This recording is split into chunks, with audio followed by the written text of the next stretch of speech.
Alors, bonjour et bienvenue une autre fois à une autre capsule de Vérité-Mensonge. Aujourd'hui, le sujet sur lequel j'aimerais m'adresser, s'il s'agit d'Israël. On sait aujourd'hui qu'Israël est encore en guerre, ils viennent d'entrer en guerre avec les Palestiniens qui sont juste à côté de chez eux. Et puis, le monde entier essaie de trouver des solutions, puis on voit que beaucoup d'opinions sont assez tranchées sur le sujet. Beaucoup sont contre Israël, beaucoup sont pour Israël. Et chacun essaie de trouver une solution.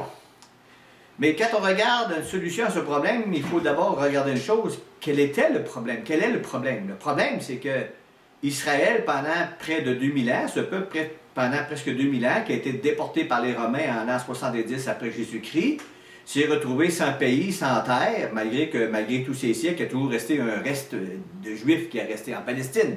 Mais ils n'étaient quand même pas nombreux, mais ils ont toujours été là pendant tout ce temps-là.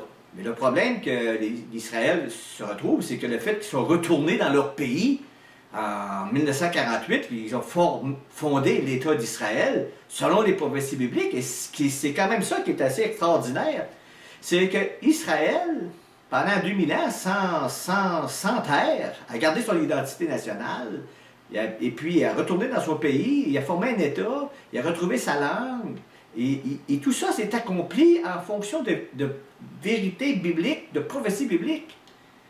La Bible avait déjà prophétisé en ce qui concerne qu'il serait déporté à travers les nations, ce qui s'est effectivement accompli littéralement. Mais on sait aussi que la Bible parle d'un rétablissement d'Israël à l'intérieur de leur terre, à l'intérieur même de leurs frontières, et que normalement leurs frontières devraient être plus grandes que celles qu'ils ont présentement. J'ai ici un livre qui s'appelle « Le destin d'Israël ». Vous pouvez le voir ici. Je ne sais pas si je peux le mettre assez proche pour que vous puissiez voir la date. 1856. Ce livre-là est écrit en 1856. Et il parle d'un chapitre qui s'appelle « Le rétablissement d'Israël ». Littéral. Ce gars-là a étudié des prophéties, puis il a étudié un livre sur Israël, et ils arrivent à la conclusion qu'un jour, et là, il faut bien se souvenir, on est 100 ans avant que l'événement soit produit. L'événement s'est produit en 1948, ce livre est écrit en 1856, et il base ses écrits à partir des Écritures, à partir de ce que la Bible dit. Il y a un passage qui est intéressant dans la Bible qui dit ceci, dans Ésaïe, quand même 800 ans avant Jésus-Christ, Ésaïe 66, versets 8 à 9, qui dit « Qui a jamais entendu chose pareille? Qui a jamais rien vu de semblable? Un pays peut-il naître en un jour? Une nation est-elle enfantée d'un seul coup?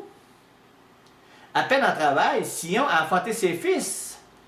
Ouvrirai-je le sein maternel pour ne pas laisser enfanter, dit l'Éternel, moi qui fais naître, empêcherai-je d'enfanter, dit ton Dieu. » Cette naissance miraculeuse, qui est tout particulièrement présentée en Ésaïe 37, s'il y en a qui s'intéressent à aller voir, correspond en grande partie à la résurrection nationale de l'État d'Israël le 14 mai 1948. Comme on le sait, une nation ne peut pas naître en un jour. Une nation, un pays, ça prend quand même du temps. Il faut faire des enfants, et multiplier, etc., etc. C'est sûr qu'un pays comme le Québec qui déciderait de se séparer, ferait un pays aussi dans une journée. Mais là, ce qui est important de voir le miracle, c'est qu'on parle d'un pays qui n'existe plus, qui n'existait plus, qui n'avait plus de frontières, qui n'habitait plus, et qui sont retournés dans ce pays-là. Il y avait des prophéties qu'on voyait, ils s'en viennent même à vol d'oiseau. Même avant même que l'aviation existe, on parlait que les Israéliens, les Juifs, allaient revenir dans leur pays à partir comme d'un vol d'oiseau. C'est intéressant de voir ça, que déjà là, le prophète voyait des choses qu'il ne pouvait peut-être même pas expliquer. Mais on voit que les Juifs sont retournés dans leur pays en 1948. Mais on a commencé un peu avant et que ça s'est continué. Lorsqu'on a décidé de faire le partage de la terre d'Israël, il y avait des Arabes qui restaient là. Et il y avait des Juifs qui demeuraient là. Et on a fait un partage de la terre, parce que la terre avait été conquise, la guerre, les Ottomans l'avaient perdue, les Anglais l'avaient eu, il y avait eu la guerre mondiale. Et après la Deuxième Guerre mondiale, on a décidé de rétrocéder des terres et de la partager entre les Juifs et les Arabes. Les Juifs ont accepté, mais les Arabes n'ont pas accepté, ont déclaré la guerre le lendemain. Mais le problème qui se passe avec le problème palestinien, puis palestinien, il faut se dire en passant que c'est un mot inventé, ça n'existait pas avant. Okay? C'est un mot inventé pour la propagande palestinienne, propagande arabe. Les Palestiniens sont des Arabes qui venaient de Jordanie, qui venaient surtout des pays alentours, mais surtout principalement de la Jordanie. Alors, ces Juifs, ces Arabes-là, ont fait la guerre à Israël, ils l'ont perdu. Ils ont fait 2 autres guerres, ils ont perdu. Ils ont tous perdu des guerres les unes après les autres, et en même temps, ils ont perdu des territoires. Le problème, je vais vous dire, vous, en tant que pays, mais peu importe où vous vivez, accepteriez-vous que votre ennemi à côté de chez vous veulent vous éliminer, vous détruire? Et à cause de quoi? À cause d'une religion. Les gens qui entourent Israël ont une religion commune qui s'appelle l'islam. Et dans l'islam, il y a 2 islams, on pourrait dire. Un islam supposément de paix, puis un islam de djihad, de guerre. L'islam de paix, c'était les versets qui nous parlent où Mahomet était minoritaire, où il n'y avait pas la position de force qu'il a eue par après. Donc, à ce moment-là, il parle dans le Coran qu'on doit aider les Juifs, aimer les chrétiens, qu'on est presque tous frères à quelque part. Mais il n'y a pas de hargne, il n'y a pas de haine, il n'y a pas de guerre qui doit se faire. Cela se passe plus tard. Et là, à partir de là, il y a d'autres versets qui nous parlent que le juif, c'est comme un porc, un singe, on doit les détruire, que Allah est content lorsqu'on tue les juifs, et qu'on doit détruire Israël, et Israël ne doit pas exister. Alors, autour de vous, Israël est entouré d'un ennemi qui a une religion commune qui s'appelle l'islam, et surtout en Gaza et dans ces coins-là, on a surtout un islam radical avec la Hamas, avec les djihadistes et toutes ces choses. Et donc, ces gens-là, eux, ils ne veulent qu'une chose: accomplir leurs vœux, leurs prières, mourir en martyr, parce qu'on le fait croire que de mourir en martyr, ils vont finir au paradis.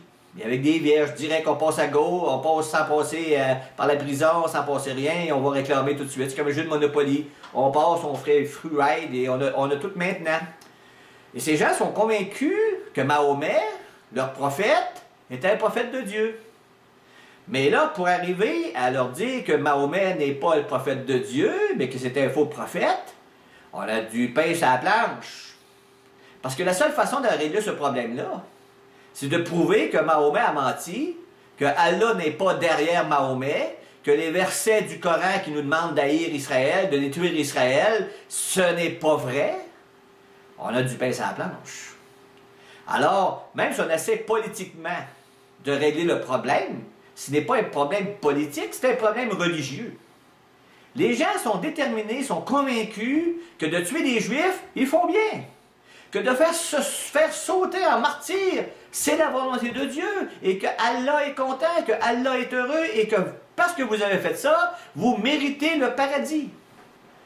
Qu'est-ce que vous avez à proposer de mieux à ces gens-là qui sont encadrés dans un territoire, ils sont surpeuplés, ils sont crainqués par des professeurs, des idéologues, des religieux, des imams, des gens convaincus de l'islam,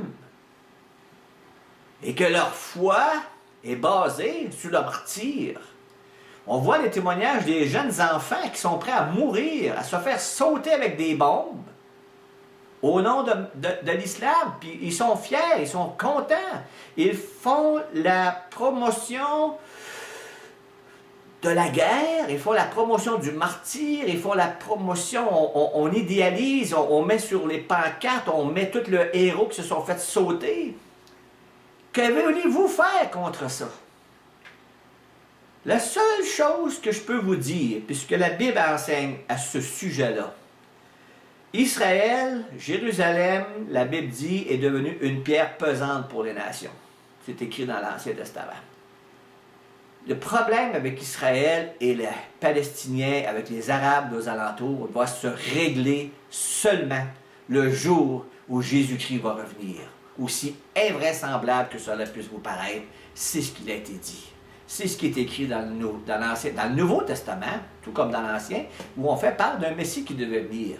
Le Messie qui devait venir, il est venu une fois, les Juifs ne l'ont pas reconnu, mais il va revenir une deuxième fois, et là, ils vont le reconnaître. Ils vont se convertir. Et c'est lui qui va amener la paix au Moyen-Orient. C'est lui qui va amener la paix en Israël.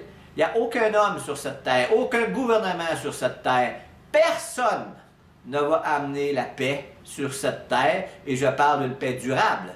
Oui, on nous parle dans le Nouveau Testament, dans l'Ancien Testament, d'un antéchrist qui allait venir et qui, lui, va arriver avec une paix. Mais cette paix-là, elle va se transformer en une guerre totale qui va durer quelques années, mais elle va durer un certain temps avant le retour de Jésus-Christ. Voilà un problème qu'on a aujourd'hui avec Israël et la Palestine.